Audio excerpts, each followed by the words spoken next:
नमस्ते प्राण दोस्तों, हमारे यूट्यूब चैनल पर आप लोग का स्वागत है। हमसे जुड़िए, हम हमारा सपोर्ट कीजिए। हम कमलावती यादव, कमलावती भक्ति सॉन्ग हमारा चैनल है दोस्तों। ज़्यादा से ज़्यादा हमारा सपोर्ट कीजिए। हम माता जी का भजन सुनाने जा रहे हैं। कैसा लगे आप लोग कमेंट में ज़रूर बताइएगा।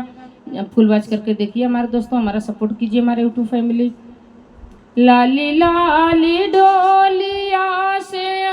उतर दुर्गा मैया हो, सिंगारवा कई के ना मैया चले नाई हरवा हो, सिंगारवा कई के ना मैया चले नाई हरवा हो, सिंगारवा कई के ना हथवा में पहिरे मैया लाल पियर चूड़िया हो, मेहदिया रची के ना मैया चलनाई हरवा हो, मेहदिया रची के ना मैया चलनाई हरवा हो, मेहदिया रची के ना लाली लाली डोलिया पर बैठे दुर्गा मैया हो, लाली लाली डोलिया पर बैठे दुर्गा मैया हो, सिंगारवा कई के ना मैया चलनाई हरवा हो, सिंगारवा कई के ना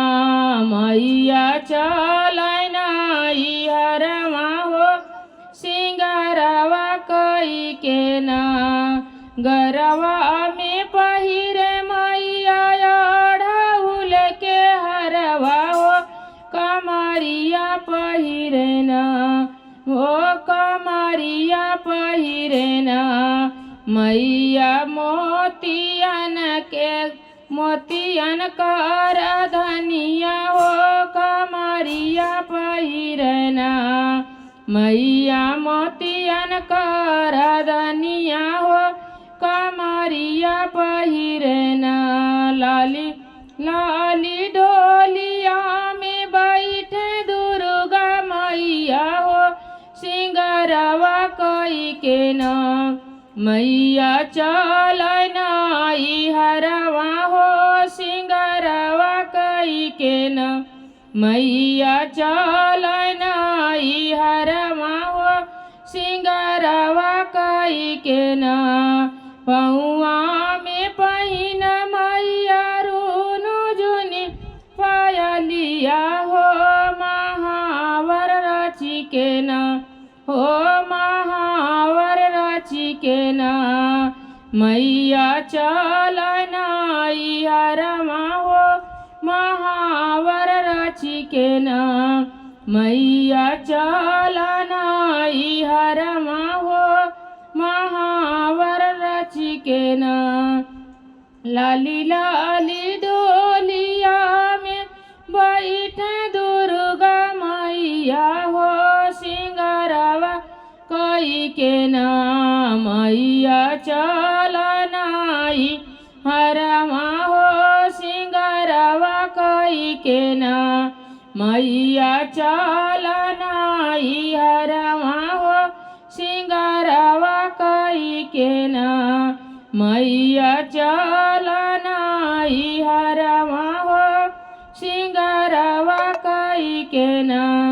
मंगिया में पहिरे मैया लाल लाल सेनुरा हो,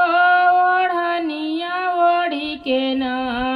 मैया चलनाई हरवा हो, ओढ़निया ओढ़ी के ना